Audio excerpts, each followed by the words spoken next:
Hello everyone, कैसे हो आप सब? I hope everything going great.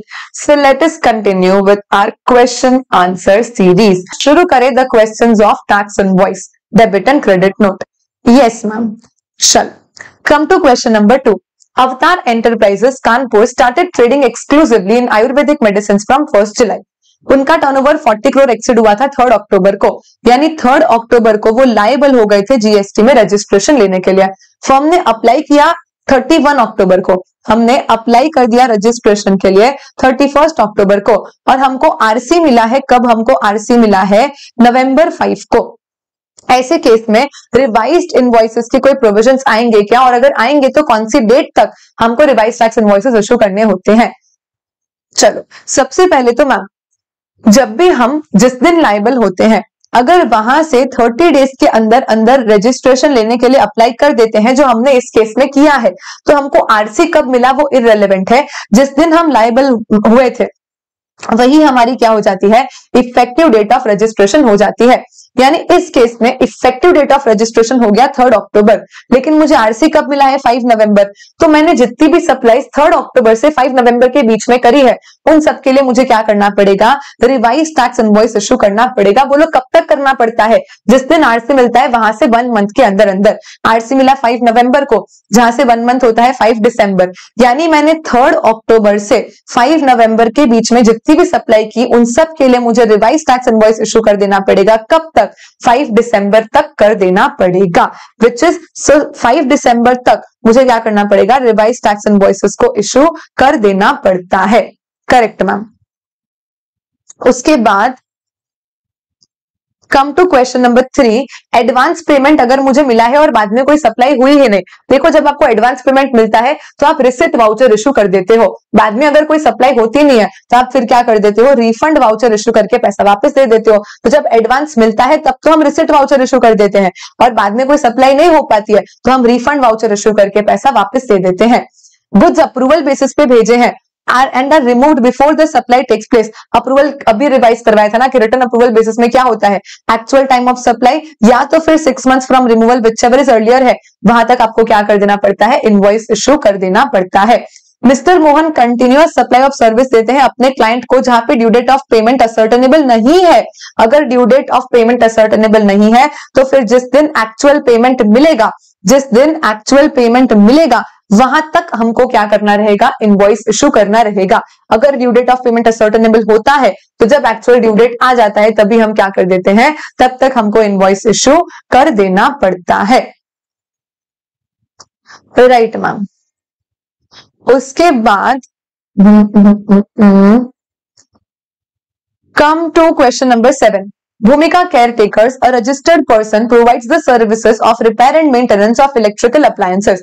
1 अप्रैल को हमने एक एनुअल मेंटेनेंस कॉन्ट्रैक्ट एंटर किया है. देखो, सबसे पहले अगर कोई भी ऐसी सर्विस है जिसका टेन्योर 3 मंथ से ज्यादा है तो उसको हम कंटिन्यूअस सप्लाई ऑफ सर्विस मान लेते हैं. अपने क्वेश्चन में मेंटेनेंस कॉन्ट्रैक्ट एनुअल है. एनुअल मतलब ड्यूरेशन 1 ईयर हो गया, मतलब 3 मंथ से ज्यादा हो गया, मतलब इसको हम कंटिन्यूअस सप्लाई ऑफ सर्विस मान सकते हैं. According to terms of contract maintenance service हम first day of every quarter दे देंगे, और पेमेंट भी उसी दिन ड्यू हो जाएगा. A due date of payment ascertainable है कि हर क्वार्टर के पहले दिन, यानी 1 अप्रैल, 1 जुलाई, 1 अक्टूबर, 1 जनवरी, हर क्वार्टर के पहले दिन ही ड्यू डेट क्या हो जाएगा? हर क्वार्टर के पहले दिन ही ड्यू डेट आ जाएगी, यानी ड्यू डेट ऑफ पेमेंट क्या हो गया है? असर्टेनेबल हो गया है. अगर due date of payment ascertainable है तो मुझे बताओ कंटिन्यूअस सप्लाई ऑफ सर्विस करने के लिए टैक्स इनवॉइस कब तक इश्यू हो जाना चाहिए? अगर due date of payment ascertainable है तो भले ही एक्चुअल पैसा आए ना आए, जिस दिन वो ड्यू डेट आ गई उस दिन तक आपको मैक्सिमम टैक्स इनवॉइस इश्यू कर देना पड़ेगा. तो इस केस में जब कंटिन्यूअस सप्लाई ऑफ सर्विस हो रहा है और ड्यू डेट ऑफ पेमेंट हर क्वार्टर की पहली तारीख हम अग्री कर चुके हैं, 1 अप्रैल, 1 जुलाई, 1 अक्टूबर, 1 जनवरी, तो यही हमारी क्या हो जाएगी? Last date to issue invoices in all the respective cases हो जाएगी. Correct ma'am. देन क्वेश्चन 8 बोलता है Jain and sons is a trader dealing in stationery items, GST में रजिस्टर्ड है और फॉलोइंग ट्रांजैक्शंस अंडरटेक किए हैं. रघु ट्रेडर, ठीक है, और पूछा क्या है ये देखते हैं. किसी भी रेसिपिएंट को इनवॉइस नहीं चाहिए. किसी भी रेसिपिएंट को इनवॉइस नहीं चाहिए. और राघव जो है वो क्या है? कॉम्पोजिशन डीलर है. तो राघव एक कॉम्पोजिशन पर्सन है। डिटरमाइन करो कि किसके लिए हम अगर अभी इनवॉइस इशू ना करें और दिन के एंड पे कंसोलिडेट इनवॉइस इशू कर दे तो चल जाएगा। अभी रिवाइज करवाई थी 3 कंडीशन। वैल्यू ऑफ सप्लाई 200 से कम होना चाहिए, रेसिपिएंट अनरजिस्टर्ड होना चाहिए और रेसिपिएंट को अगर इनवॉइस नहीं चाहिए। ये सारी कंडीशन अगर फुलफिल हो जाती है तो आप अभी इनवॉइस इशू ना करके दिन के एंड पे सबको कंसोलिडेट करके एक इनवॉइस इशू कर दो तो क्या होगा, चल जाएगा। Correct ma'am. तो अब ऐसे केस में देखो, सबसे पहले लास्ट वाली कंडीशन तो हर जगह पे फुलफिल्ड है। क्योंकि इन्होंने बोल दिया कि किसी भी रेसिपिएंट को इनवॉइस नहीं चाहिए, तो वो कंडीशन तो ओके है। अब चेक कर लेते हैं कि कहां पे वैल्यू 200 या उससे ज्यादा है तो वहां भी इनवॉइस लग जाएगा। तो यहाँ पे 358 which is greater than equal to 200, तो इधर भी इनवॉइस लगेगा। चलो 500 इज ऑल्सो ग्रेटर देन 200। तो ये दो केसेस में कंडीशन 1 वायलेट हो गई कि value of supply less than 200 होना चाहिए, मतलब यहां भी इनवॉइस लग जाएगा। अब हमको सिर्फ चेक करना है कि कहां पे रेसिपिएंट अनरजिस्टर्ड है, तो तीनों कंडीशन फुलफिल हुई तो उधर इनवॉइस नहीं लगेगा। राघव एक कॉम्पोजिशन पर्सन है। अब कॉम्पोजिशन पर्सन भी रजिस्टर्ड तो होता ही है। अब कॉम्पोजिशन पर्सन अगर रजिस्टर्ड है मतलब वो अनरजिस्टर्ड नहीं है, अगर वो अनरजिस्टर्ड नहीं है मतलब यहाँ पे भी क्या हो जाएगा, इनवॉइस लग जाएगा, क्योंकि रेसिपिएंट कौन है, एक रजिस्टर्ड पर्सन है। भले ही उसको इनवॉइस नहीं चाहिए, भले ही वैल्यू 200 से कम है, लेकिन वो कौन है, एक रजिस्टर्ड पर्सन है, इसलिए इनवॉइस इशू करना पड़ेगा। तो ऐसे केस में हम क्या बोल देंगे कि ओबरॉय ऑर्फनेज जो अनरजिस्टर्ड है और आराध्या जो अनरजिस्टर्ड है, वैल्यू भी 200 से कम है और उसको इनवॉइस नहीं चाहिए, तीनों कंडीशन फुलफिल हो जाती है। पॉइंट नंबर 4 और पॉइंट नंबर 5, ओबरॉय और आराध्या के केस में तीनों कंडीशन फुलफिल होती है कि वैल्यू 200 से कम है, रेसिपिएंट अनरिलेटेड है और उसको इनवॉइस नहीं चाहिए। इसीलिए इन दो केस में अगर हम इनवॉइस इशू ना करें और दिन के एंड पे कंसोलिडेट कर दें तो चल जाएगा। बाकी सारे केस में हमको क्या करना पड़ेगा, इनवॉइस को इशू करना ही पड़ेगा। से यस और no. Correct. Then come to question number 14। Sanmati Industries, registered in the state of Maharashtra, receives a machine for repair in its workshop located in Mumbai, Maharashtra from Mitsubishi Limited, an automobile manufacturing company based in Japan. Repair work carry out कर दिया था Sanmati ने, for which उसको convertible foreign exchange भी मिला। Goods Mitsubishi को return कर दिए थे थोड़े टाइम इंडिया में यूज करने के बाद।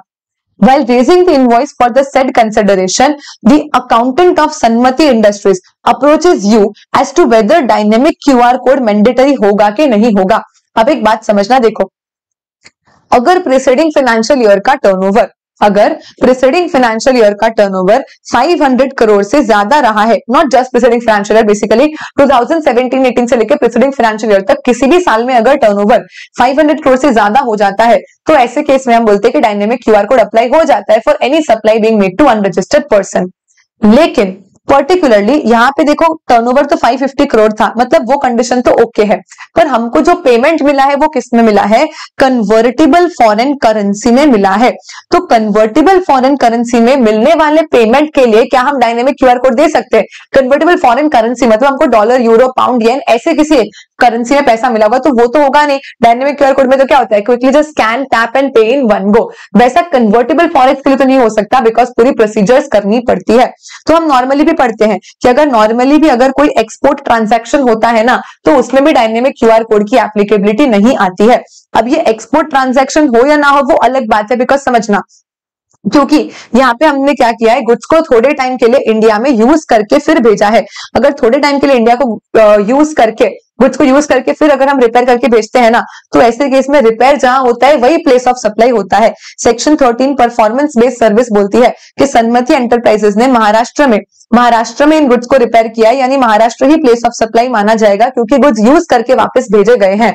तो ऐसे केस में ये एक्सपोर्ट के लिए तो क्वालिफाई नहीं करता है, लेकिन फिर भी जो पेमेंट मिलना है ना वो कन्वर्टिबल फॉरेन करेंसी में मिलना है। तो कन्वर्टिबल फॉरेन करेंसी के लिए डायनेमिक क्यूआर कोड की एप्लीकेबिलिटी नहीं आती है, इसलिए इस केस में हम बोलेंगे कि dynamic QR code can not be used by the recipient. India के बाहर वाला रेसिपिएंट थोड़ी ना खाली यूपीआई से स्कैन करके कन्वर्टिबल फॉरेक्स भेज देगा, सीधी सी बात है ना। तो ऐसे केस में नॉट मैंडेटरीली रिक्वायर्ड के इनवॉइस पे डायनेमिक क्यूआर कोड दिया जाए। चलिए question number 1, Kanchenjunga private limited taxable goods supply करता है। चलो क्वेश्चन ने एक चीज तो क्लियर कर दी कि गुड्स है, मतलब मैम अब जो भी होगा सेक्शन 12 के अकॉर्डिंग होगा। अब आरसीएम है एफसीएम है वो देखना है।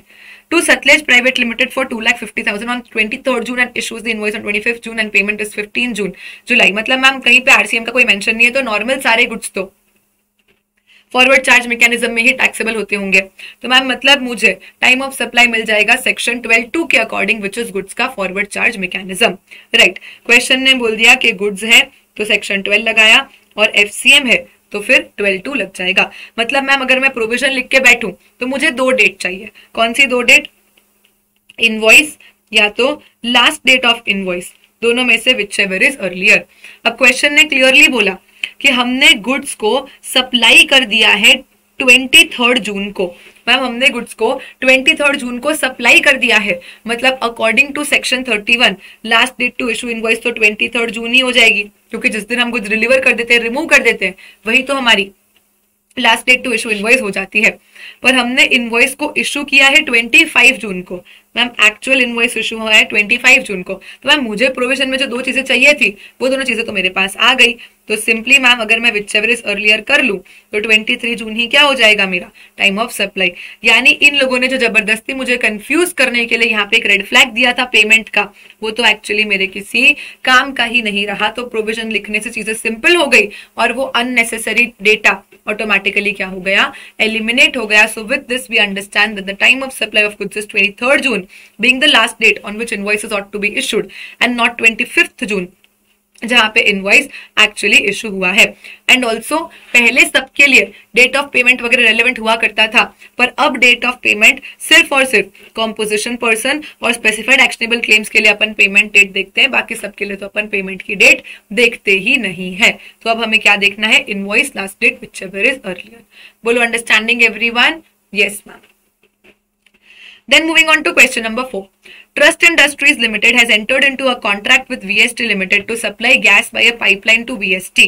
गैस सप्लाई करना है कंटिन्यूअसली।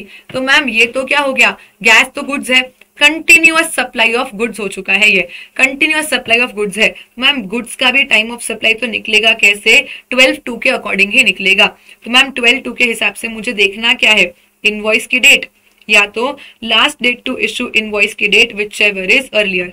पर मैम अब यहाँ पे last date to issue invoice में क्या हो जाएगा, कंटिन्यूअस सप्लाई ऑफ गुड्स के अकॉर्डिंग मुझे लास्ट डेट निकालनी पड़ेगी। जो बोलता है कि सक्सेसिव स्टेटमेंट या payment whichever is earlier है, वही तुम्हारी last date to issue invoice हो जाएगी। राइट मैम, पूरा प्रोविजन मैंने यहाँ पे क्या करा, लिख लिया। गैस कंटिन्यूअसली पाइपलाइन से सप्लाई हो रही है, अपन ने ऑयल का एग्जांपल लिया था, so it is one and the same only. तो मैम सिंपल फॉरवर्ड चार्ज है, इसमें तो कोई रिवर्स चार्ज की बात ही नहीं है। तो इनवॉइस पेमेंट, इनवॉइस या last date to issue invoice whichever is earlier. Invoice तो चलो क्वेश्चन अपन को दे देगा, लेकिन last date to issue invoice क्या हो जाएगा मैम, जिस दिन सक्सेसफुली स्टेटमेंट दिया या जिस दिन हमें पेमेंट मिला, जो भी अर्लियर हो जाएगा वही हमारा फिर टाइम ऑफ सप्लाई मान लिया जाएगा। चलिए तो क्वेश्चन को पढ़ते हैं। तो ये बोल रहे कि वीएसटी शैल मेक मंथली पेमेंट। हम मोस्टली क्या करते हैं, 7th ऑफ द मंथ तक पेमेंट कर देते हैं, मतलब जैन का पेमेंट हम 7th फेब को, फेब का पेमेंट 7th मार्च को, इस हिसाब से हम करते जाते हैं। और फिर every quarter trust industries limited हमको एक स्टेटमेंट दे देता है, और फिर उस स्टेटमेंट के हिसाब से अगर कुछ डिफरेंशियल पेमेंट और करना आता है तो हम वैसे कर लेते हैं। ठीक है, तो मैम जुलाई, अगस्त और सितंबर क्वार्टर के लिए हमने पेमेंट करा 2-2 लाख का, अगस्त 5, सितंबर 5 और अक्टूबर 6 का। मतलब मैम जुलाई का पेमेंट हुआ है 5 अगस्त को, ठीक है, सितंबर का पेमेंट देन अगस्त आएगा, तो अगस्त का पेमेंट हुआ है 5 सितंबर को और सितंबर का पेमेंट हुआ है 6 अक्टूबर को। ये हमारे पास मैम अभी पेमेंट की डेट है। स्टेटमेंट की डेट देख लेते हैं, तो जो पहले होगी वो अपनी last date to issue invoice होगी। राइट मैम, तो यहाँ पे 3 अक्टूबर को पूरे क्वार्टर का स्टेटमेंट एक साथ दिया गया है। 3 अक्टूबर को पूरे क्वार्टर का स्टेटमेंट मुझे एक साथ दिया गया है, यानी यहाँ पे क्या हो जाएगा मैम, अलग अलग टाइम ऑफ सप्लाई निकालनी पड़ेगी। तो मैं बोलूंगी कि जुलाई और अगस्त महीने के लिए, जुलाई और अगस्त महीने के लिए मैम आप समझो कि स्टेटमेंट तो आया है अक्टूबर 3 को, पर पेमेंट कब हो गया रिस्पेक्टिवली मैम 5 अगस्त और 5 सितंबर। तो विच एवर इज अर्लियर क्या आ जाएगा मैम, 5 अगस्त और 5 सितंबर। तो मेरा last date to issue invoice क्या हो जाएगा यहाँ पे, 5 अगस्त और 5 सितंबर हो जाएगा। लेकिन मैम सितंबर मंथ के लिए पेमेंट मैंने करा है 6 अक्टूबर को, पर उसका पूरा स्टेटमेंट कब आ गया है 3 अक्टूबर को। तो फॉर सितंबर मंथ पर्टिकुलरली मेरा last date to issue invoice क्या हो जाएगा मैम, 3 अक्टूबर। क्यों? क्योंकि मैंने पेमेंट कब करा है उसका 6 अक्टूबर को किया है। तो अर्लियर के हिसाब से 5 अगस्त, 5 सितंबर और 3 अक्टूबर ये अपनी last date to issue invoices हो जाती है। तो मैम यहाँ पे उसने 3 अक्टूबर को बोला कि भाई टोटल 2,56,000 और चाहिए, जिसमें से 2 लाख अपन ने दिए अक्टूबर 6 को और रिमेनिंग 56,000 दिए अपन ने अक्टूबर 17 को। पर क्या मुझे कहीं पे भी एक्चुअल डेट ऑफ पेमेंट चाहिए अब मैम? तो और पैसा जो दिया है ना वो हमने दिया है 17 अक्टूबर को, और पैसा हमने 17 अक्टूबर को दिया है। तो मैम अगेन उससे भी कंपैरेटिवली 3 अक्टूबर ही अर्लियर हो जाएगा। तो मैम किसी भी सिचुएशन में ये 6 अक्टूबर और 7 अक्टूबर तो लेटर ही है, तो इसको तो जाने दो, और 3 अक्टूबर आ जाएगा last date to issue invoice. और बाकी 2 क्वार्टर्स के लिए बाकी 2 मंथ के लिए 5 अगस्त और 5 सितंबर। अब मैम एक्चुअल इनवॉइस कब इशू किया वो तो क्वेश्चन में गिवन ही नहीं है, तो फिर उसको छोड़ दो। मैम अल्टीमेटली मेरे टाइम ऑफ सप्लाईज क्या बन जाएगी फिर, जुलाई मंथ के लिए 5 अगस्त, अगस्त मंथ के लिए 5 सितंबर और सितंबर मंथ के लिए 3 अक्टूबर, सितंबर मंथ के लिए 3 अक्टूबर। ये मेरी क्या बन जाएगी, टाइम ऑफ सप्लाईज बन जाएगी। So the time of supply will be August 5 and September 5 for the 2 lakh that you have paid in the first 2 months, and then last month के लिए पूरे 256 के लिए 3 अक्टूबर becomes my time of supply.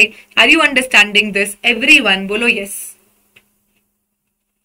Invoice question में given ही नहीं है, तो अपन अज्यूम कर लेंगे कि वो last date to issue invoice पे ही इशू हो चुकी होगी। So we will assume it to be issued, और अगर लेट भी होती है तो हमें तो अर्लियर ही लेना है, तो फिर कोई मतलब नहीं है इनवॉइस अगर बाद में भी इशू कर दो तो we will assume it to be issued on last date, ऐसा मान के चलो। And because this becomes continuous supply of goods, so you have to take successive statement of payment whichever is earlier. 2 महीने के लिए successive payment पहले है और लास्ट महीने के लिए सक्सेसिव स्टेटमेंट पहले है, तो अकॉर्डिंगली लास्ट डेट निकलेगी और वही टाइम ऑफ सप्लाई बन जाएगी। सब मेरे साथ है, जल्दी से बोल दो हाँ मैम। तो ये सारी चीजें आप लिखे बिना नहीं कर सकते हो, तो ओवर स्मार्ट बनने की कोशिश भी नहीं करेंगे। ठीक है मैम, चलिए उसके बाद क्वेश्चन नंबर 5, रेणु दूत limited enters into a contract with XYZ on 2 July for a period of 2 years for construction of a new building. Ma'am 2 साल तक नया बिल्डिंग कंस्ट्रक्ट होने वाला है। बिल्डिंग कंस्ट्रक्ट होना क्या हो जाता है मैम, सर्विस जो नॉर्मली फॉरवर्ड चार्ज मैकेनिज्म में टैक्सेबल है। मतलब मेरा टाइम ऑफ सप्लाई निकलेगा अकॉर्डिंग टू सेक्शन 13(2). मतलब मुझे अपने आप से एक क्वेश्चन पूछना है कि क्या इनवॉइस टाइम पे इशू हुआ था क्या।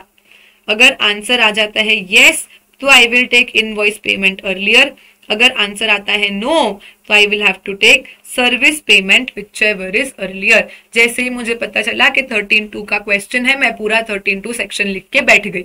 अब मैं आगे पढ़ाई करती हूँ।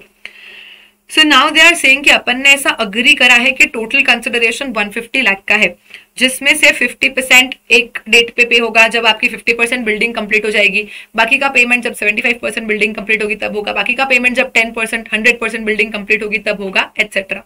ठीक है। अब देखो मैम इनिशियल बुकिंग में तो हम बोल रहे हैं कि हमारा जो सर्विस था वो भी 2 जुलाई को खत्म हुआ, इनवॉइस भी 2 जुलाई को इशू हो गया, पेमेंट भी 2 जुलाई को है, तो फिर तो क्या ये टेंशन मैम कोई डाउट ही नहीं होगा, 2 जुलाई ही हमारा टाइम ऑफ सप्लाई बन जाएगा। तो इनिशियल बुकिंग के लिए आप बुक में लिख रहे हो तो कैसे लिखोगे, देखो इनिशियल बुकिंग के लिए तो कोई प्रॉब्लम ही नहीं है, क्योंकि मैम सारी चीजें एक ही डेट को है, तो मैम वही date that is 2 July will only become your time of supply. But we move on to the 50% completion वाला पॉइंट। अब देखो 50% कंप्लीशन में सर्विस अपनी कंप्लीट हो चुकी है 15 मार्च को और इनवॉइस इशू हुआ है 22 मार्च को। तो मुझे बताओ कि क्या इनवॉइस टाइम पे इशू हुआ है कि नहीं। यहाँ पे therefore invoice issued within time या नॉट विद इन टाइम, क्या लिखूं इस फिल इन द ब्लैंक्स में, मुझे बताओ आप लोग जल्दी जल्दी से।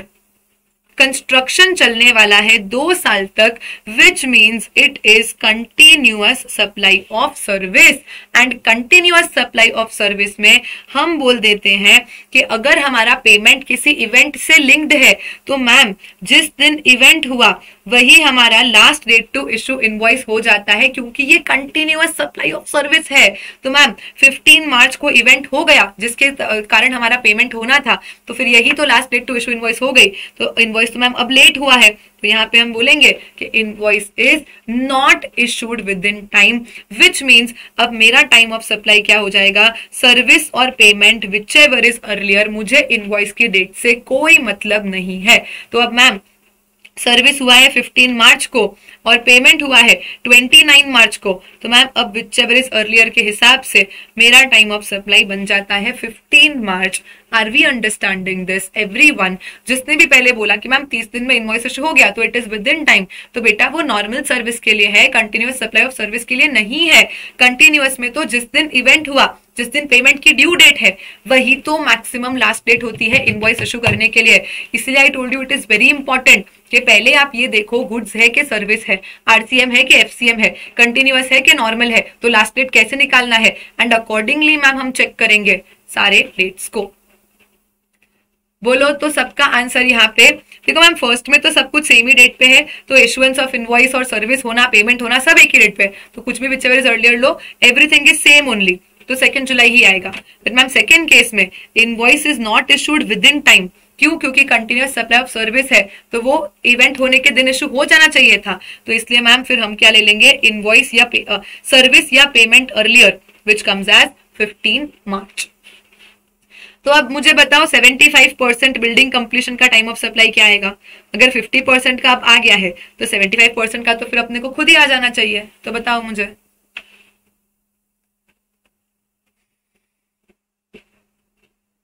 मैम अगर 50% का आ गया तो 75% में देखो ना मैम, इवेंट अपना हो चुका है 20 जून को, लेकिन इनवॉइस अपनी इशू हुई है 24 जुलाई को, जो कि डेफिनेटली लेट है क्योंकि यही तो अपनी last date to issue invoice थी। तो अब मैम सर्विस किस दिन हुई और पेमेंट किस दिन हुआ, अगर मैं विच एवर इज अर्लियर लूं तो मेरा टाइम ऑफ सप्लाई क्या आ जाएगा, यहाँ पे 20 जून आ जाएगा। ये वापस नहीं लिखवा रही हूँ क्योंकि ये सेम ही होने वाला है, तो आप या तो 4 लाइन छोड़ दो, लेक्चर के बाद अपने आप से लिख लेना कि भाई 75% कंप्लीशन के लिए क्या होगा। अगेन हम बोलेंगे कि इवेंट जिस दिन हुआ है वही हमारी last date to issue invoice थी, तो invoice is not issued within time, तो फिर हम क्या कर लेंगे, सर्विस पेमेंट अर्लियर को कंपेयर करेंगे एंड हमारा टाइम ऑफ सप्लाई आएगा एज 20 जून। अब मैम 100% बिल्डिंग अपनी खत्म हो गई 30 सितंबर को, एंड 30 सितंबर को ही हमने इनवॉइस इशू कर दिया, तो यहाँ पे हम बोलेंगे कि yes invoice is issued within time. तो अब हमें क्या कंपेयर करना है, इनवॉइस और payment earlier. Ma'am invoice is 30 सितंबर, पेमेंट इज 20 सितंबर, मैम अर्लियर के हिसाब से 20 सितंबर becomes my time of supply, because यहाँ पे the invoice is issued within time. तो अब आप 100% कंप्लीशन के लिए लिखेंगे यहाँ पे, हम 100% कंप्लीशन के लिए इवेंट के दिन ही last date to issue invoice था एंड वो अपना हो चुका था 30 सितंबर के दिन ही, देयरफॉर अपन लिखेंगे कि invoice is issued within time, invoice is issued within time and therefore time of supply is going to be, I will say invoice or payment whichever is earlier, which is 30 September, or 20 September whichever is earlier, which is 20 September. बोलो yes everyone. Next question.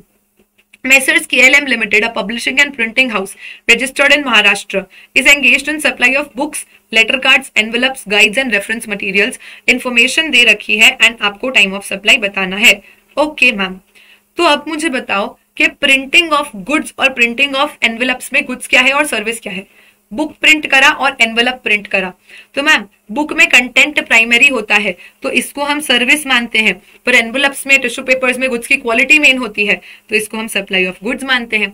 मतलब ma'am मुझे 2 तरीके से time of supply यहाँ पे निकालना पड़ेगा। अगर मैं बुक्स की बात करूं, if we talk about books, तो मैम बुक्स के केस में तो वो सर्विस है, तो सेक्शन 13(2) के हिसाब से टाइम ऑफ सप्लाई निकलेगा। पर मैम अगर हम एनवेलप की बात करें तो वो तो सर्विस है, तो उसके लिए हमें सेक्शन 13(2) अप्लाई करना पड़ेगा। तो ये चीज भी आपको खुद आइडेंटिफाई करनी पड़ती है, वरना तो देखो डेटा तो उन लोगों ने सब में सब कुछ दिया है, अगर मुझे यही नहीं पता चला कि बुक क्या है और एनवलप क्या है तो मेरा आंसर यूं ही गलत हो जाएगा। तो बुक्स क्या है यहाँ पे, सर्विस है, और एनवलप्स यहाँ पे क्या है मैम, गुड्स है। तो books is service and envelope is goods, क्योंकि उसका क्वालिटी हमारे लिए इंपॉर्टेंट है। तो अकॉर्डिंगली मैम हम फटाफट से, एनवलप तो गुड्स है ना, तो 12(2) अप्लाई होगा। आई एम सॉरी, एनवलप गुड्स है तो 12(2) अप्लाई हो जाएगा। तो मैम 12(2) गुड्स के लिए तो सिंपली मुझे क्या करना है, invoice last date to issue invoice whichever is earlier. तो मैम प्रिंटिंग किस दिन एंटर किया छोड़ो ना, एडवांस किस दिन मिला छोड़ो ना, कंप्लीशन ऑफ प्रिंटिंग छोड़ो ना, इनवॉइस कब इशू किया है मैम, 10 अप्रैल को।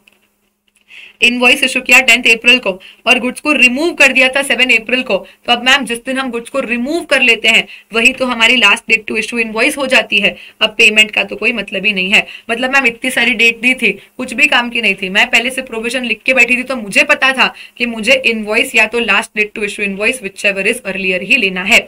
और इनवॉइस है मैम 10 अप्रैल, last date to issue invoice जिस दिन हमने गुड्स को रिमूव कर दिया 7 अप्रैल, तो अर्लियर के हिसाब से 7 अप्रैल क्या हो जाएगा, मेरा टाइम ऑफ सप्लाई हो जाएगा। Very simple, very clear.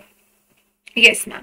अब क्योंकि बुक्स का प्रिंटिंग एक सर्विस है, तो अब मुझे चेक करना पड़ेगा कि क्या हमारा इनवॉइस टाइम पे इशू हुआ है क्या, क्योंकि बुक्स का पेमेंट, बुक्स का प्रिंटिंग एक सर्विस है, तो I need to check whether invoice is issued on time और नॉट। तो ma'am invoice issued on time क्या बोलता है, जिस दिन आपका प्रिंटिंग सर्विस कंप्लीट हुआ होगा, क्या वहां से 30 डेज में इनवॉइस इशू हो गया क्या। मुझे सिंपली क्या चेक करना है कि मेरा सर्विस तो खत्म हुआ है 10 अप्रैल को और मेरा इनवॉइस इशू हुआ है 15 मई को, तो क्या ये विद इन 30 डेज है।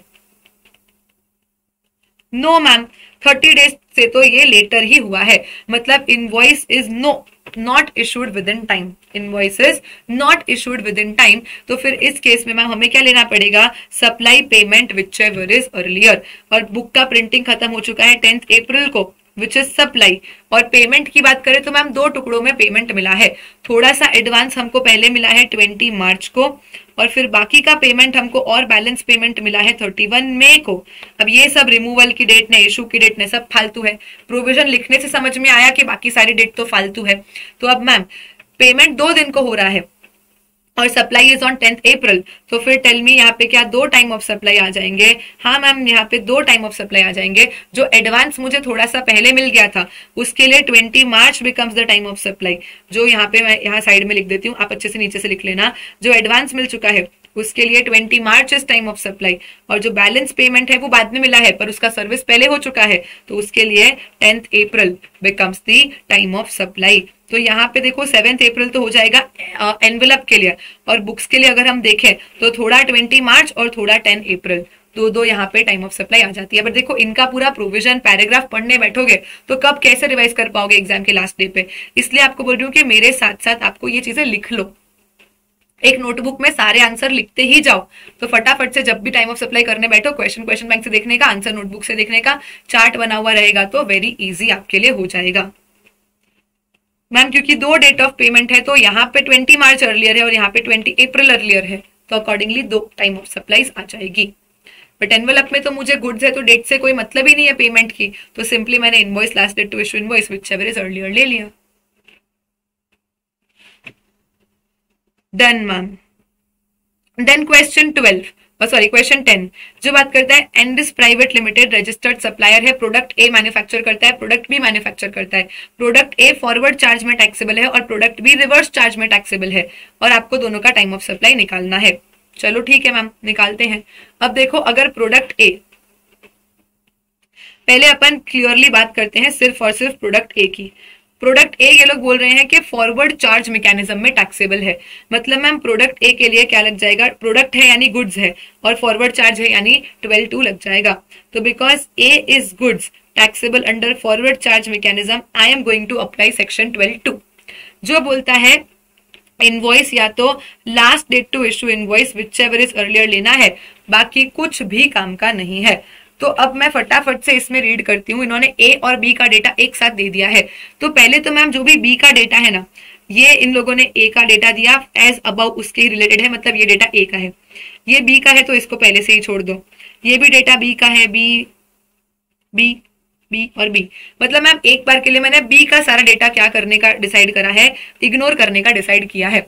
अब ए का भी इतना सारा डेटा है मैम, उसमें से मुझे सिर्फ और सिर्फ क्या चाहिए, invoice, last date to issue invoice, whichever is earlier, that is all.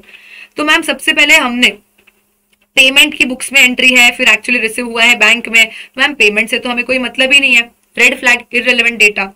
फिर हम बोल रहे हैं कि प्रोडक्ट ए मैन्युफैक्चर किया और रिमूव कर दिया, और सामने वाले को प्रोडक्ट ए रिसीव हुआ। मुझे बताओ last date to issue invoice के लिए क्या काम का है, उसको कब रिसीव हुआ वो, या हमने कब रिमूव किया वो। मैम नॉर्मली हम जिस दिन गुड्स रिमूव कर देते हैं वही तो हमारी last date to issue invoice हो जाती है। तो अगेन रिसीव की डेट तो कोई काम की नहीं है। 5 मार्च जिस दिन हमने गुड्स को क्या कर लिया है, रिमूव कर लिया है, वही हमारा last date to issue invoice हो जाता है।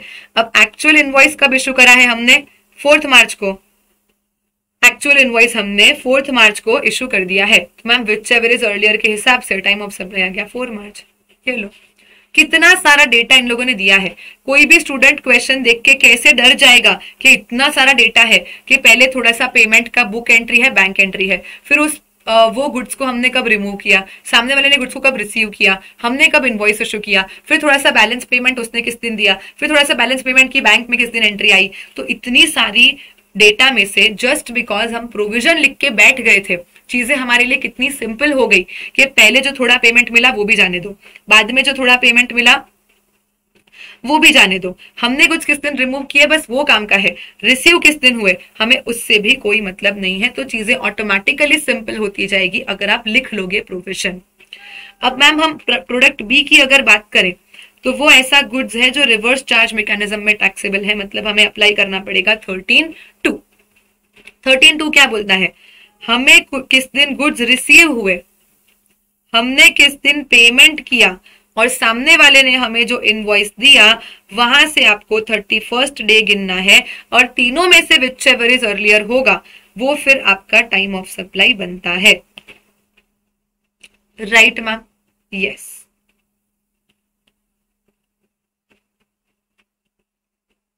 चलो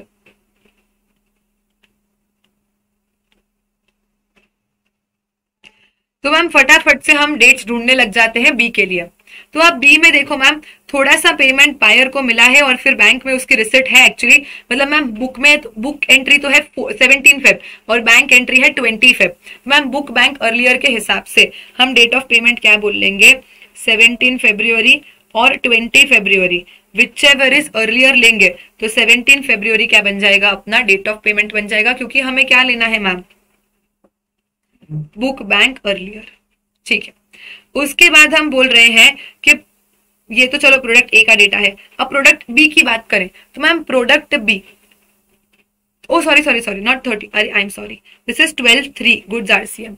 मैंने गलती से गलत सेक्शन लिख दिया, इट इज 12(3) गुड्स का आरसीएम, राइट। अब मैम यहाँ पे प्रोडक्ट भी रिमूव हुआ है 10 मार्च को और हमें रिसीव हुआ है 23 मार्च को। हमको क्या मतलब है, हमको किस चीज से मतलब है मैम, सामने वाले ने कभी भी रिमूव किया हो हमें क्या मतलब, जब आज हमें आरसीएम में टैक्स पे करना है तो हमें रिसीव हुआ है 23 मार्च को, तो वो हमारे लिए रेलेवेंट हो जाएगा ना कि हमको रिसीव किस दिन हुआ है गुड्स, हमने वो देख लिया। फिर मैम इनवॉइस इशू करा गया है प्रोडक्ट बी के लिए ऑन 11 मार्च, तो मुझे क्या करना है, इनवॉइस से 31st डे कैलकुलेट कर लेना है, क्योंकि गुड्स है, सर्विस होता तो 61st डे लेते। तो अब मैम इनवॉइस कब है हमारी, 11 मार्च है, तो 11 मार्च से मुझे क्या करना है, 61st डे गिनना है, तो जल्दी से 31st डे गिनना है, तो जल्दी से गिन के बता दो। मैम मार्च में 31 डेज ही होते हैं, तो 11 मार्च से 31 डेज एग्जैक्टली क्या हो जाएंगे, 11 अप्रैल हो जाएंगे। तो 11 मार्च से हम बोलेंगे कि प्लस अगर आप 31st डे पे जाओगे तो वो एग्जैक्टली क्या हो जाएगा, 11 अप्रैल हो जाएगा। Yes ma'am, done. उसके बाद मैम थोड़ा सा और बैलेंस पेमेंट बच गया था जिसका बुक एंट्री है 1 अप्रैल और बैंक एंट्री है 4 अप्रैल, तो अगेन मैम थोड़ा सा पेमेंट और है जो 1 अप्रैल और 4 अप्रैल व्हिचएवर इज अर्लियर के चलते 1 अप्रैल बनेगा। तो अब मैम इस केस में मेरी 2 टाइम ऑफ सप्लाईज आ जाएगी। मैम पहली टाइम ऑफ सप्लाई 3 डेट से कंपेयर होगी, 23 मार्च 17 फेब और 11 अप्रैल। तो मैम जो मुझे एडवांस मनी मिला है उस एडवांस के लिए तो मेरा टाइम ऑफ सप्लाई बन जाएगा 17 फरवरी, because that is whichever is earlier. And ma'am जो मुझे बैलेंस पेमेंट मिला है, उसके बाद जो मुझे बैलेंस पेमेंट मिला है उसके लिए 23 मार्च, 1 अप्रैल या 11 अप्रैल को कंपेयर करोगे तो विच एवर इज अर्लियर क्या आ जाएगा, 23 मार्च आ जाएगा। बोलो सबको समझ में आ रहा है? ये क्वेश्चन को एक कैटेगरी मार्क करना, बिकॉज जब बहुत सारा इररेलेवेंट डेटा दिया होता है तो कैसे हमारा लिख के सॉल्व करने से चीजें सिंपल हो जाती है वो आपको यहाँ समझ में आएगी। And plus normal supply of goods forward charge, normal supply of goods reverse charge, दोनों यहाँ पे बहुत अच्छे से कवर हो चुका है। क्योंकि मैम 2 बार पेमेंट हो रहा है तो 2 अलग अलग टाइम ऑफ सप्लाई आ जाएगी, क्योंकि कुछ के लिए पेमेंट की डेट पहले है और कुछ के लिए रिसीव की डेट पहले है, पेमेंट की बाद में है, तो अकॉर्डिंगली वी हैव टू सी।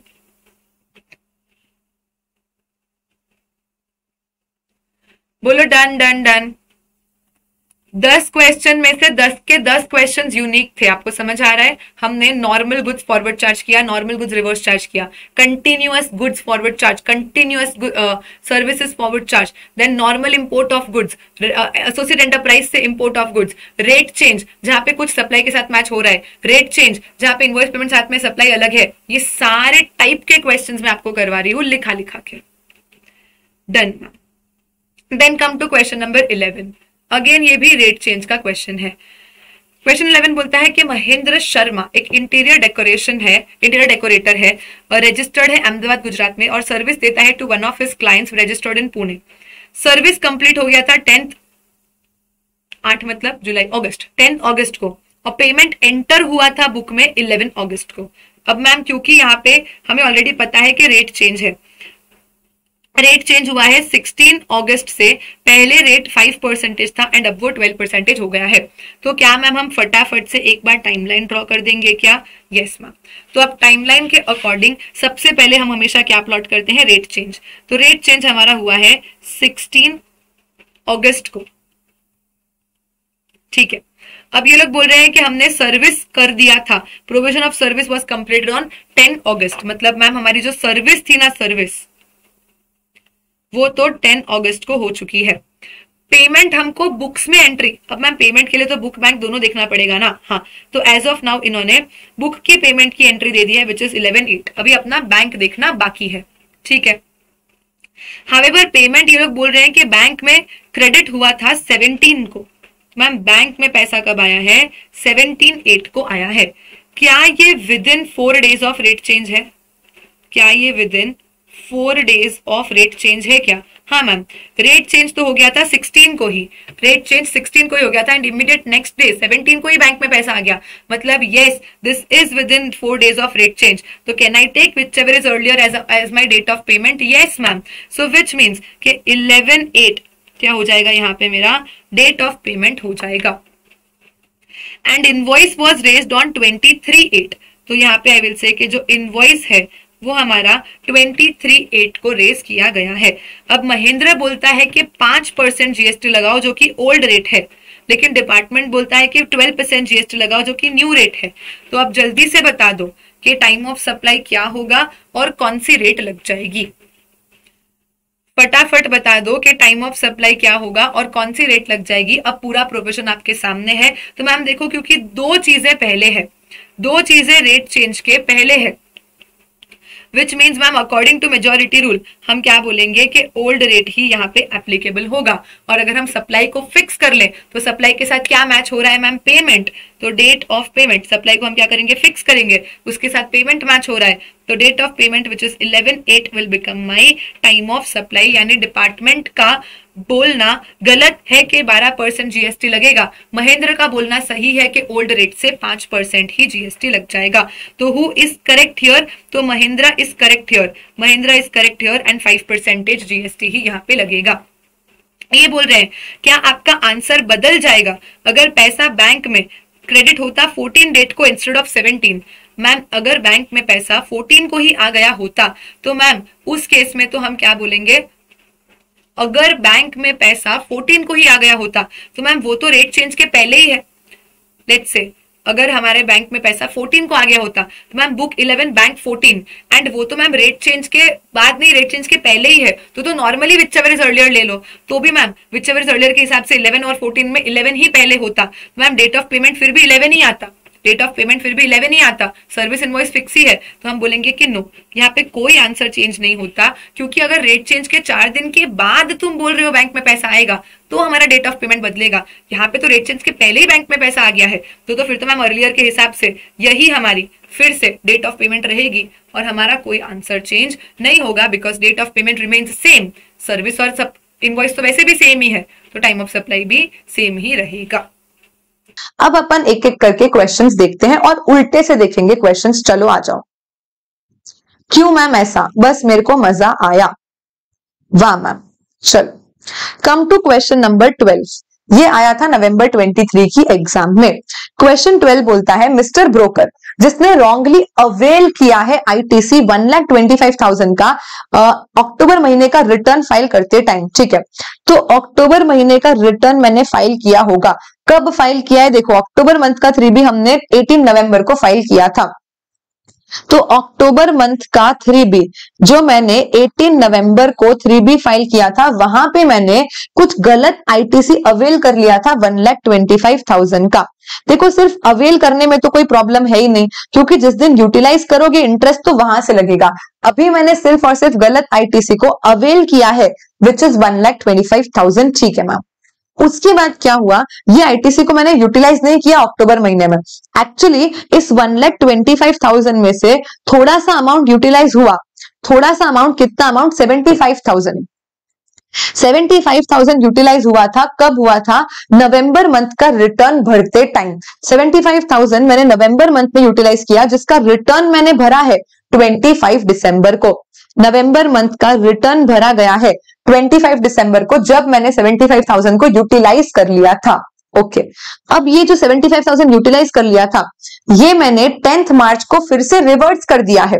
यानी जो 75,000 यूटिलाइज हो गया था, ये मैंने रिवर्स कर दिया 10th मार्च को। लेकिन गलत आईटीसी तो 1,25,000 लिया था, यानी रिवर्स तो अभी पूरा 1,25,000 करना है। 75 तो सिर्फ वो है जो यूटिलाइज किया था, मतलब अभी तो 50,000 और रिवर्स करना है। वो मैंने कब रिवर्स किया? 20 मार्च को। तो जो 50,000 इनएलिजिबल आईटीसी और मैंने गलत ले लिया था ना, वो भी मैंने रिवर्स कर दिया है। पर वो कब रिवर्स किया है मैम? वो हमने 20 मार्च को रिवर्स करा है। आपको टोटल इंटरेस्ट गिनना है पूरे के पूरे इस सिचुएशन में for wrong availment and utilization of ITC. देखो प्रोविजन ऐसा बोलता है, गलत आईटीसी अवेल करने पे तो कौनो इंटरेस्ट नहीं लगता।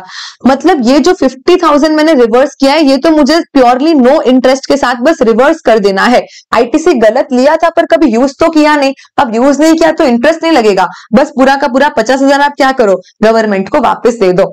लेकिन ये जो 75,000 है ना, ये मैंने यूटिलाइज कर लिया। अब अगर यूटिलाइज कर लिया तो यूटिलाइजेशन से रिवर्सल तक मुझे क्या करना पड़ेगा? इस पे 18% का इंटरेस्ट देना पड़ेगा।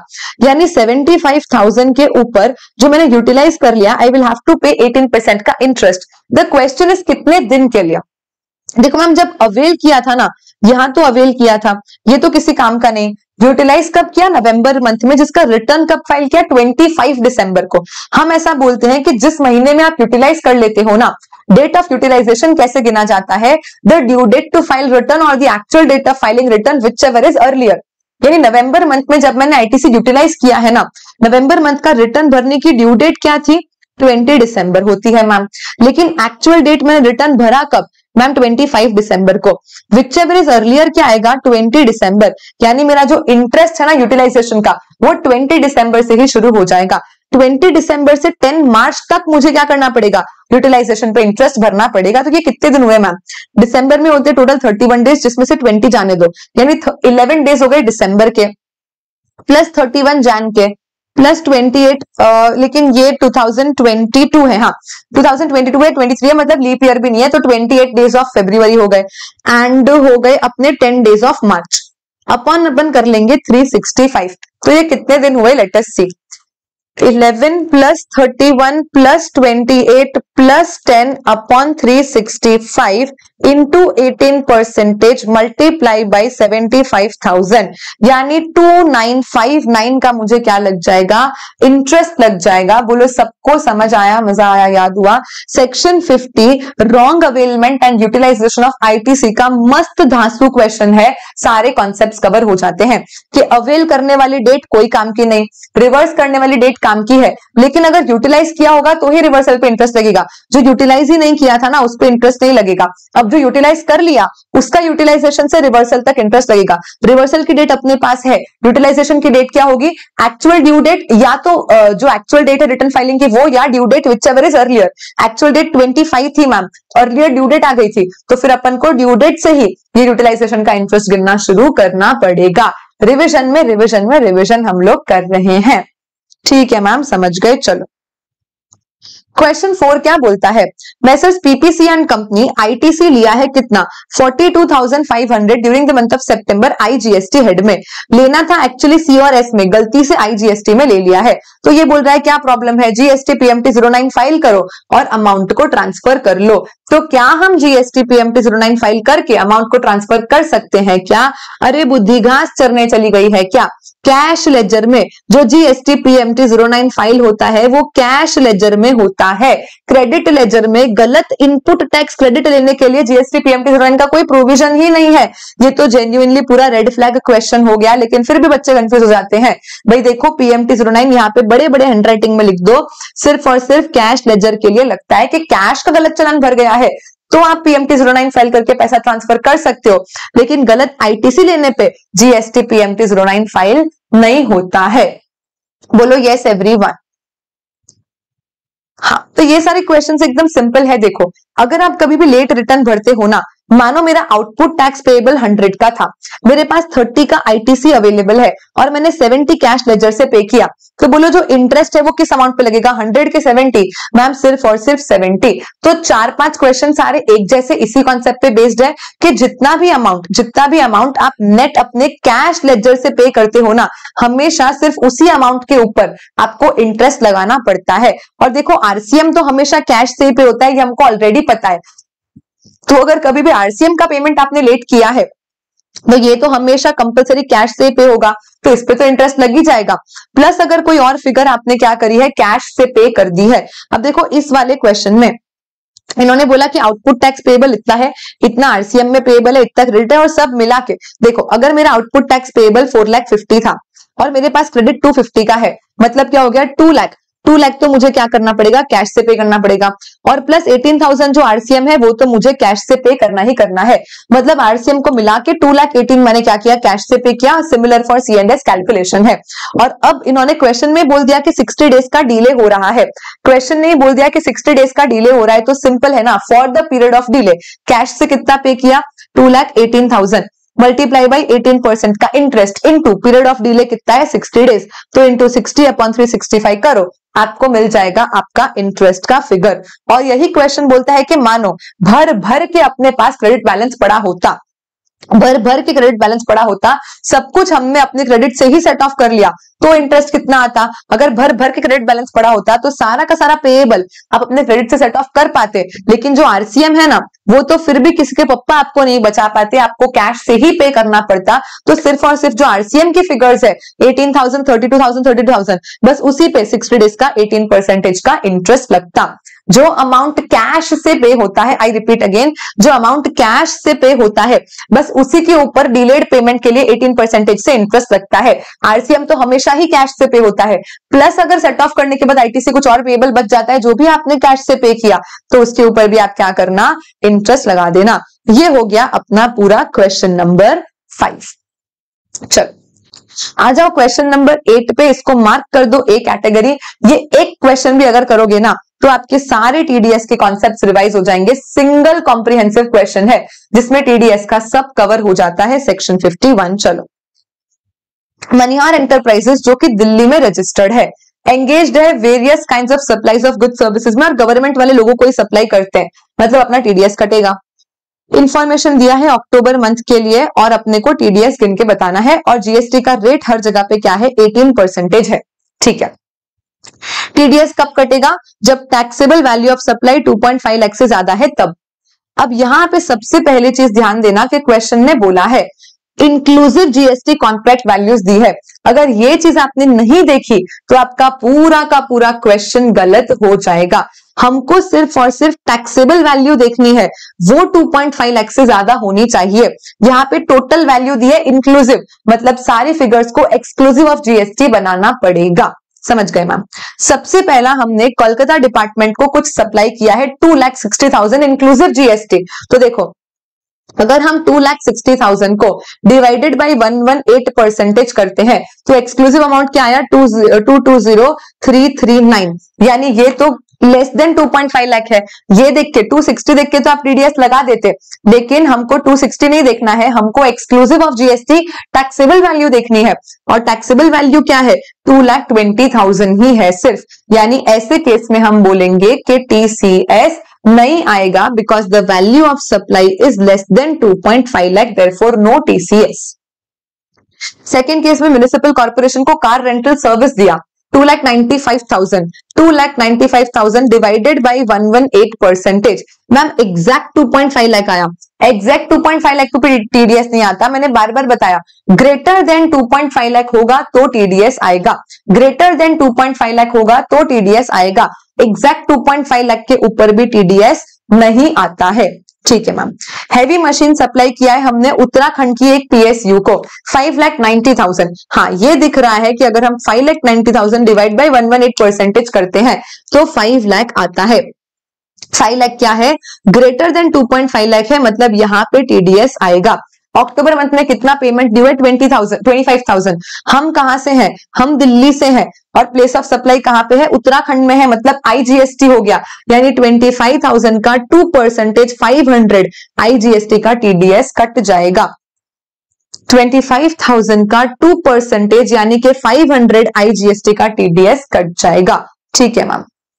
Next point, supply of taxable goods to Delhi office. हम भी दिल्ली में हैं और हमने सप्लाई भी दिल्ली में किया है, मतलब जो होगा C+SGST होगा। नेशनल हाउसिंग बैंक वही गवर्नमेंट की सोसाइटी को सप्लाई किया है। तो 6,49,000 को डिवाइड बाई 118% करूंगी तो 5,50,000 आया, जो कि ऑफकोर्स 2.5 लाख से ज्यादा है। यानी अक्टूबर में कितना पेमेंट ड्यू है 50,000, तो 50,000 के ऊपर 1% CGST 1% SGST, क्योंकि सब कुछ दिल्ली में हो रहा है, यानी 500 CGST 500 SGST का यहाँ पे टीडीएस आ जाएगा।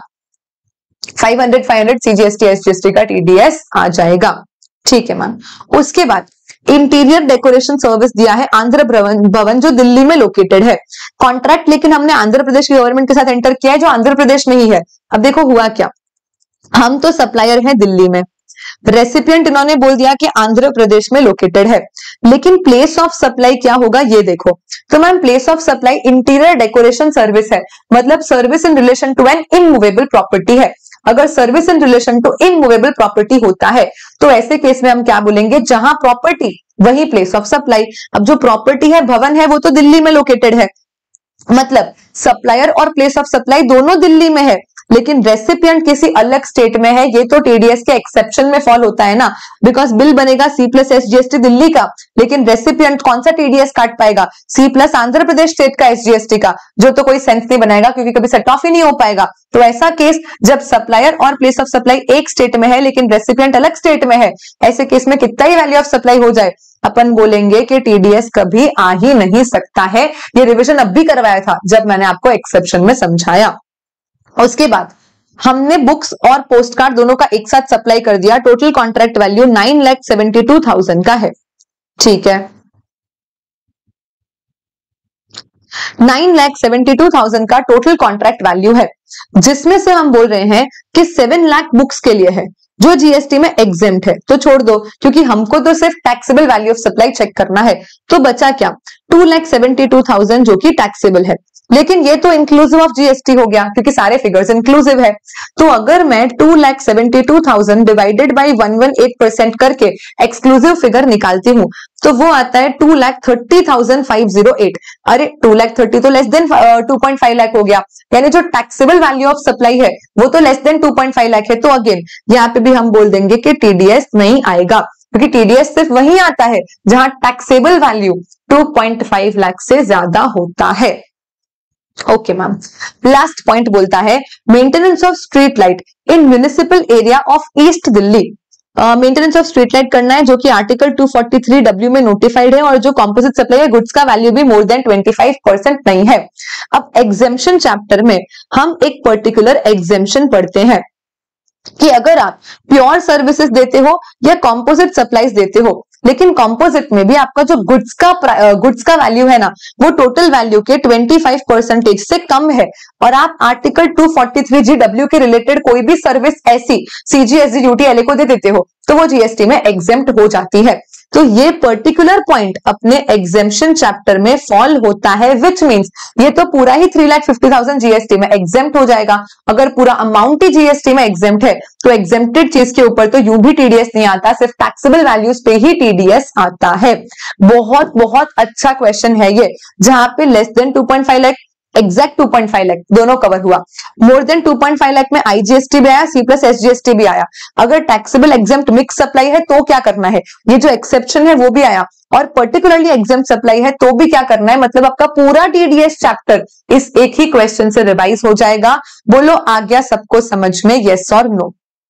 Let's start with question number 1, ABC एन कैटेगरी मार्क करना मत भूलना। Nishpaksh associates is a supplier selling its own products through website hosted by it.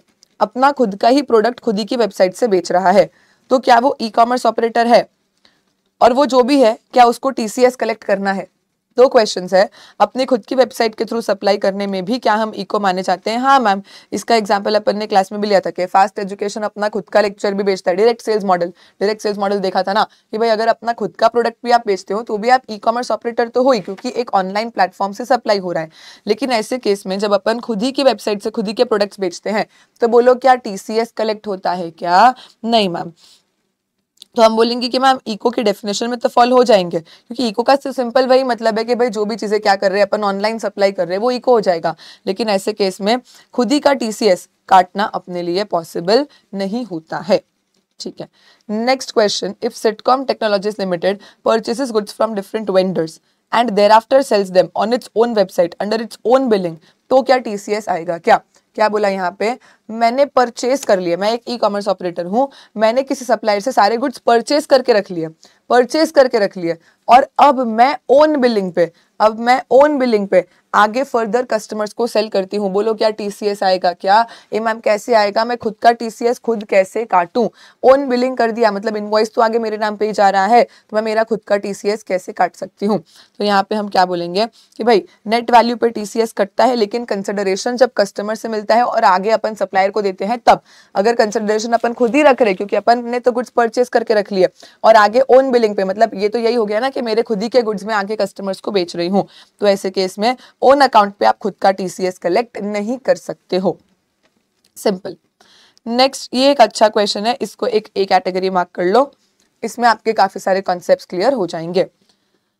Star cast limited owns and operates a web portal in the name of Starcast, registered with the jurisdictional GST authorities in Delhi as an e-commerce operator and is liable to collect TCS.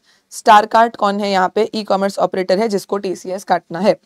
Star cast listing services देता है various sellers को for selling goods to ultimate customers. Besides this वो अपने खुद के product भी बेचता है, मतलब स्टारकास्ट एक प्लेटफॉर्म तो देता ही है दूसरे सप्लायर्स को अपने थ्रू गुड्स बेचने का, एंड प्लस डायरेक्ट सेल्स में वो अपने खुद के भी प्रोडक्ट अपने खुद ही की वेबसाइट पे बेच लेता है। नाइका टाइप हो गया, मतलब नाइका दूसरे मेकअप ब्रांड्स के प्रोडक्ट्स भी अपनी वेबसाइट पे बेचता है और नाइका के खुद के भी मेकअप प्रोडक्ट्स उसकी वेबसाइट पे मिलते हैं। Right ma'am. तो ऐसे केस में listing services provided to seller, Starcast charges a listing fee at the rate of 10% of turnover of goods sold by seller in a particular month. क्या बोला? किसी भी महीने में सेलर जितना भी सेल करता है स्टारकास्ट के थ्रू उसका 10% स्टारकास्ट रख लेता है, आपको वहां पे लिस्टिंग देने का फीस हो गया एक तरीके से। ठीक है मैम। तो बोलो ये स्टारकास्ट का आउटवर्ड सप्लाई हुआ कि इनवर्ड सप्लाई हुआ? स्टारकास्ट सप्लायर्स से 10% फीस रख लेता है जितना भी सेल हुआ उस सेल वैल्यू का। तो ये जो 10% है ये स्टारकास्ट का आउटवर्ड सप्लाई है कि इनवर्ड सप्लाई है? मैम सीधी सी बात है, उसको ये पैसा मिल रहा है और बदले में वो लिस्टिंग करने का सर्विस बाकी लोगों को दे रहा है, तो ये उसका क्या हो जाएगा? आउटवर्ड सप्लाई हो जाएगा। और ये जो सप्लायर्स इसके ऊपर लिस्ट हो रहे हैं जो ये पैसा दे रहे हैं उनके लिए क्या हो जाएगा? इनवर्ड सप्लाई हो जाएगा। लिस्टिंग फीस रिकवर करते हैं अपन irrespective of any return of goods. क्या बोला, एक बार मेरे थ्रू तो गुड्स बिक गए, मतलब मुझे as an e commerce operator 10% commission मिलना ही चाहिए। अब अगर आपके गुड्स खराब निकले और कस्टमर रिटर्न कर रहा है, उसमें हमारी तो क्या गलती है। तो हम बोलते हैं कि अगर कोई सेल रिटर्न हो भी जाएगा तो वो माइनस करे बिना प्योर ग्रॉस सेल के ऊपर 10% जो है वो कौन ले लेता है, स्टार कार्ट ले लेता है। Customers can choose from wide range of goods जो प्रोडक्ट पे वेबसाइट पे अवेलेबल है। Payment is made by customer through the payment gateway in online mode only at the time of monthly settlement. Star card सारा का सारा payment क्या करता है, टीसीएस वगैरह एडजस्ट करके सप्लायर को भेज देता है। यानी कस्टमर जो भी पैसा है वो किसको देता है, स्टार कार्ड को ही देता है, और फिर स्टार कार्ड महीने के एंड पे पूरा पैसा आगे फॉरवर्ड कर देता है। Invoice for goods sold on StarCart is issued by seller in the name of customer and tax is charged on basis of location of seller and customer। Directly invoice seller he customer को देता है। मतलब क्या star cart यहाँ पे agent है कि नहीं है। मैम जो इनवॉइस बन रहा है वो इनवॉइस डायरेक्टली क्या बोला कि जो सेलर होगा ओरिजिनल वही कस्टमर को दे देगा। तो ऐसे केस में क्या स्टार कार्ट हमारे लिए एजेंट माना जाएगा क्या, नहीं मैम, क्योंकि एजेंट को तो ओन नेम पे इनवॉइस इशू करना होता है और हम तो यही चाहते हैं कि इको एजेंट ना हो, इको बस एक प्लेटफॉर्म हो और जो गुड्स या सर्विसेज सप्लाई हो रहे हैं वो सीधा सेलर से बायर पे ही सप्लाई होने चाहिए। तो ये जो पॉइंट है ये ऐसा इंडिकेट कर रहा है कि इको एजेंट नहीं है और वही चीज हमको चाहिए तो ही टीसीएस आएगा। अब जो गुड्स है वो भी सीधा सेलर ही कस्टमर को शिप कर देता है और यहाँ पे स्टार कार्ट की शिपिंग को लेके भी किसी तरीके से कोई रिस्पॉन्सिबिलिटी नहीं है। अगर गुड्स रिटर्न होते हैं ना तो शिपिंग स्टार कार्ट अरेंज कर देता है। क्या बोला, जब एक बार ओरिजिनली गुड्स सप्लाई हो रहे हैं तो सेलर को ही वो गुड्स कस्टमर तक पहुंचा देने हैं। अब अगर कस्टमर ने स्टार कार्ट पे रिटर्न का रिक्वेस्ट डाल दिया तो रिटर्न गुड्स का पिक करवाने के लिए स्टार कार्ट क्या करता है, शिपिंग देता है। अब ऐसे केस में जो भी गुड्स का वैल्यू है उसका 20% कैंसिलेशन चार्ज हो जाता है और उसके बाद जो बैलेंस अमाउंट है वो कस्टमर को दिया जाता है। क्या बोला, मान लो कस्टमर ने 100 रुपए के गुड्स परचेस करके उसको परचेस रिटर्न करवा दिया, मतलब हमारे लिए सेल रिटर्न हो गया, तो हम कस्टमर को आप कितना रुपीस देते हैं, सिर्फ और सिर्फ 80। हम उनसे कैंसिलेशन चार्जेस कलेक्ट कर लेते हैं।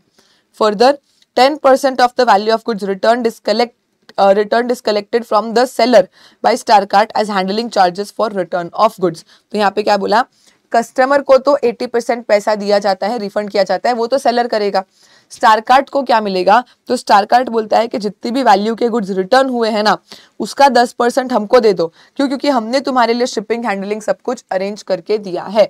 मतलब स्टार कार्ट के तो मजे हैं, अगर सेल होता है तो सेलिंग का 10% ले लेता है, सेल रिटर्न होता है तो सेल रिटर्न का 10% ले लेता है। उसको तो दोनों ही सिचुएशन में कोई नुकसान है नहीं, चाहे सेल हो चाहे सेल रिटर्न हो। उल्टा सेल होगा सेल रिटर्न होगा तो दो बार उसको तो 10% मिल जाता है बराबर। In the month of January Pulkit एक रेजिडेंट है राजस्थान का जिसने ये फॉलोइंग चीजें परचेस करी है स्टार कार्ट से। सारे के सारे अमाउंट एक्सक्लूसिव ऑफ जीएसटी दे रखे हैं। ओपनिंग बैलेंस अपने पास किसी के भी पास आईटीसी का नहीं था, जितने भी लोग इन्वॉल्व है सबका ओपनिंग बैलेंस आईटीसी का नील ही था। जो ऊपर दिया है उसके अलावा कोई और दूसरा भी इनवर्ड आउटवर्ड ट्रांजैक्शन है नहीं, सब कुछ बस यही है जो दे रखा है। बाकी सारी कंडीशन को ओके मानना, जीएसटी का रेट एप्लीकेबल 18% मानना। अब आपको नेट टैक्स लायबिलिटी गिन के बताना है। नेट टैक्स लायबिलिटी मतलब अगर टीसीएस वगैरह भी आपको कलेक्ट करके पे करना है तो वो भी ऐड करना, और जब पेएबल निकाल रहे हो तो टीसीएस का क्रेडिट वगैरह भी किसी को मिला है, सब कुछ सेट ऑफ करके फाइनली जनवरी मंथ में जीएसटी मतलब आउटवर्ड इनवर्ड टीसीएस वगैरह सब कुछ इंक्लूड करके क्या टैक्स लायबिलिटी आएगी वो अपन को कैलकुलेट करके देनी है। ठीक है, जितने भी लोग इन्वॉल्व है सबके लिए। तो पहले तो लेट अस सी कितने लोग इन्वॉल्व है। Laptop having a value of 50,000 and printer having a value of 10,000। Both the products are sold by Infocom Limited. Infocom Limited, a seller listed on StarCart and registered under GST। तो सबसे पहले अपन Infocom Limited का liability निकालते हैं। तो देखो Infocom Limited के लिए आउटवर्ड सप्लाई क्या हो गया मैम, 50,000 का लैपटॉप और 10,000 का प्रिंटर, सभी पे रेट तो 18% ही है। अरे कैलकुलेटर मेरा ऊपर रह गया क्या, चलो कोई नहीं, ऐसे ही कर लेंगे अपन। 50,000 प्लस 10,000 आ जाएगा 60,000। तो अपन बोलेंगे कि भाई 60,000 का मल्टीप्लाई बाई 18%, 10,800, ये तो आपको आउटवर्ड पेएबल है ही, जो आपको पे करना ही है। बताओ इन्फोकॉम की इनवर्ड सप्लाई क्या होगी, इन्फोकॉम की इनवर्ड सप्लाई क्या होगी। मैम इनवर्ड सप्लाई अपन बोलेंगे कि इन्फोकॉम ने ये जो 60,000 का सेल करा है स्टार कार्ड के थ्रू, उसके ऊपर लिस्टिंग फीस पे करी होगी, तो वो जो लिस्टिंग फीस मैंने पे करी वो तो मेरा बिजनेस एक्सपेंस हो गया, मेरी इनवर्ड सप्लाई हो गई, स्टार कार्ड के लिए आउटवर्ड था, तो क्या उसके ऊपर मेरे को आईटीसी मिलेगा? हाँ ma'am, in course furtherance of business है, तो अपन बोलेंगे कि 60,000 का प्रोडक्ट अपन ने स्टार कार्ड के थ्रू सेल करा है, जिसपे 10% अपन को कमीशन या वो जो भी लिस्टिंग फीस है वो पे करना है, मतलब 6,000 अपन ने पे किया होगा, तो 6,000 का 18% अपने को क्या मिला होगा? आईटीसी मिला होगा। तो मैम ये तो हो गया मेरा आउटवर्ड, अब इसमें से मैं माइनस कर लेती हूँ आईटीसी, तो मैम 6,000 का 18% 1080 मेरा क्या हो जाएगा? यहाँ पे आईटीसी हो जाएगा। तो बताओ मेरा नेट कैश में से पेएबल फिगर क्या आ गया? 10,800 माइनस 1080, यानी मैं बोलूंगी कि 9720, तो मुझे एज इन्फोकॉम कैश से पे करना है। लेकिन लेकिन लेकिन लेकिन मैं बोलूंगी कि जो सप्लाई मैंने स्टार कार्ड के थ्रू किया है, तो Star card being an ECO, उसने मेरा टीसीएस भी तो काटा होगा, जिस टीसीएस का क्रेडिट मुझे कहाँ मिलता है? कैश लेजर में ही तो मिलता है। बोलो कितना टीसीएस कटा होगा, एंड अब फाइनली कितना कैश में पेएबल बचा होगा? मैम टीसीएस कटता है 0.5% पे, मतलब 60,000 टैक्सेबल वैल्यू का सप्लाई अपन ने क्या करा है? ये स्टार कार्ड के थ्रू किया है, तो मल्टीप्लाई बाई 0.5% के हिसाब से स्टार कार्ड ने मेरा 300 रुपीज का टीसीएस भी तो काट लिया होगा। तो वो टीसीएस मेरे कहाँ आया होगा? कैश लेजर में आया होगा। मैम ये 300 आज मेरे कैश लेजर में ऑलरेडी आ चुका है, तो अब और कितना चलान के थ्रू मुझे पे करना पड़ेगा मैम? तो 9420 ये आपका अब फाइनल पेएबल बच जाएगा, जो आपको पे करना पड़ेगा। एक बार मैच करे क्या? चलो, इन्फोकॉम की लायबिलिटी कहाँ पे गिन के दी है इन्होंने? ये रही इन्फोकॉम की लायबिलिटी मैम 9420। बोलो डिट्टो एग्जैक्ट सबका मैच हो गया, येस और नो? अब क्या होते हैं ना, हमें क्वेश्चन बैंक में ये सारे आंसर्स अमेंड करने पड़ते हैं। एज आई टोल्ड यू कि लास्ट टाइम टीसीएस का रेट 1% था, अभी 0.5% हो गया, तो अकॉर्डिंगली जितने भी क्वेश्चंस है जहाँ पे ये टीसीएस वगैरह आता है, मुझे सारे आंसर्स रिकैलकुलेट करके यहाँ पे फिगर्स चेंज करके देनी पड़ती है। पहले यहाँ पे टीसीएस 600 कटता था और जो बचता था वो आंसर था, तो यहाँ पे वर्किंग नोट्स में जहां भी परसेंटेजेस लिखे हैं, फिर कैलकुलेशंस करने में, सब जगह पे आप लोगों को समझ में नहीं आएगा, क्योंकि आपको तो सीधा अमेंडेड क्वेश्चन बैंक मिला है। मुझे वो काम क्वेश्चन बैंक पे करना पड़ता है जो मैंने आपको करके दिया है। हम वेट नहीं करते कि आईसीआई अपनी मॉड्यूल्स रिलीज करे, वो चेंजेस करे, फिर हम उसको इनकॉर्पोरेट करें, हम अपने आप से ही करके बुक दे देते हैं। चलिए, तो मैम इन्फोकॉम का काम तो हो गया। अब अपन बोलते हैं कि स्टार कार्ड ने अपनी ओन कैपेसिटी में ही एक मोबाइल फोन सेल करा है। इसको एक बार होल्ड पे रखते हैं, क्योंकि स्टार कार्ड का पूरा लायबिलिटी अपन एक ही साथ गिन लेंगे। इसके अलावा सीसीटीवी कैमरा सिस्टम है जो 1 लाख रुपीस का है, जो सिक्योर वर्ल्ड ने सोल्ड करा है स्टार कार्ड के थ्रू। इसका आप मुझे खुद गिन के बताओगे, क्योंकि जैसे अपन ने इन्फोकॉम का किया वैसे same to same calculation Secure World का होने वाला है। इसमें कोई तोप काम आपको करना नहीं है। जैसे अपन ने इन्फोकॉम का किया, सिमिलर लाइंस पे पूरा same to same mechanism follow करके आप मुझे फटाफट से सिक्योर वर्ल्ड को कितना एडिशनल टैक्स पे करना पड़ेगा वो गिन के बताओ कैश में। देखो मैम, सिक्योर वर्ल्ड ने सेल कितने का किया है? 1 लाख का, तो 1 लाख का 18% के हिसाब से 18,000 तो उसको क्या करना है? गवर्नमेंट को कलेक्ट करके पे ही करना है। अब 1 लाख का 10% यानी कि 10,000 का उसने क्या किया होगा? लिस्टिंग फीस पे करा होगा। तो ये लिस्टिंग फीस के ऊपर तो इसको आईटीसी मिल जाएगा, मतलब मैम इसको 1800 का तो यहाँ पे क्या मिल जाएगा? आईटीसी मिल जाएगा।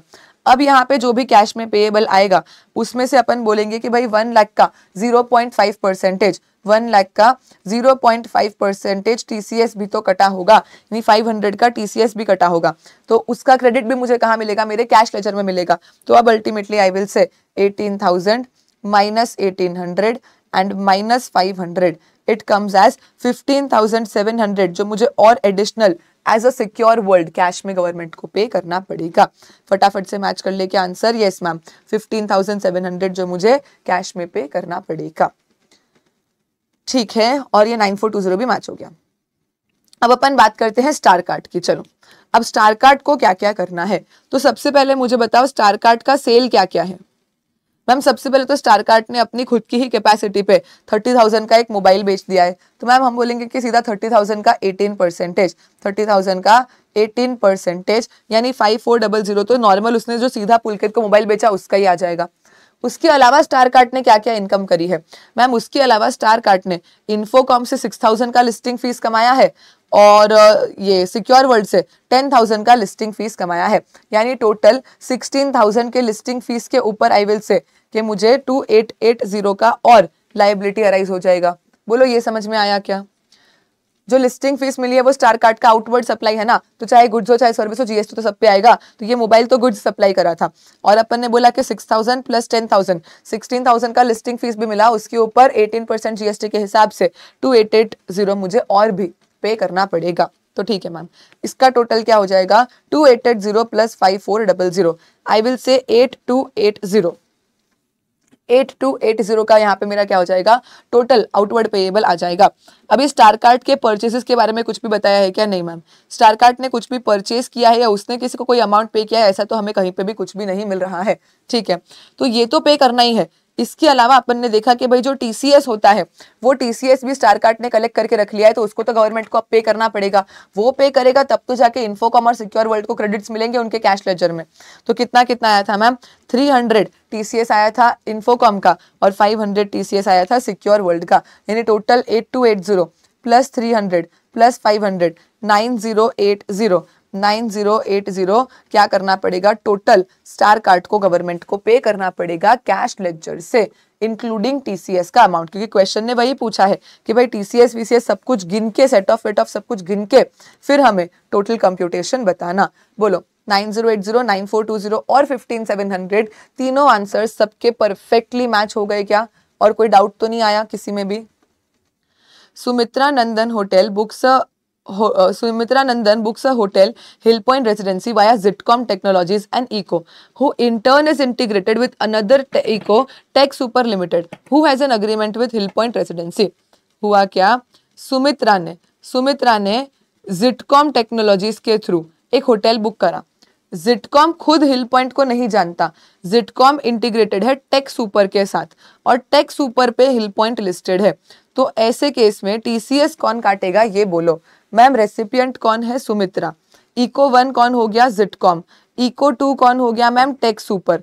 और हिल पॉइंट कौन हो गया मैम? हमारा सप्लायर। तो हम बोलते हैं कि अगर सप्लायर एक इको पे लिस्टेड है, जो इको इंटर्न दूसरे इको पे लिस्टेड है और उस दूसरे इको से कस्टमर ने अपने गुज्जा सर्विसेज को बुक करा है, तो ऐसे केस में एक बात बताओ कि टीसीएस कौन काटेगा मैम? जो इको सप्लायर के सबसे नजदीक है, हम क्या बोलते हैं जो सेलर साइड इको है, जो सेलर साइड इको है, जो इको सप्लायर के सबसे नजदीक है, उसी के पास तो सेलर की डिटेल्स होगी और वही तो अल्टीमेटली सेलर को पेमेंट फॉरवर्ड करने वाला होगा। तो यहाँ पे हम बोलेंगे कि जो टेक सुपर है, धारा ने कल शायद मुझे क्वेश्चन पूछा था, धारा आप ही थे क्या? जहां तक मुझे याद है कि मैम इसका एक और एग्जाम्पल लेके समझाओ ना। तो ये रहा इसका क्वेश्चन कि भाई यहाँ पे जो टेक सुपर है ना, वो क्या करेगा? हिल पॉइंट का टीसीएस कलेक्ट करेगा और फिर हिल पॉइंट को आगे पेमेंट देगा। अंडरस्टूड धारा? बताओ यस मैम।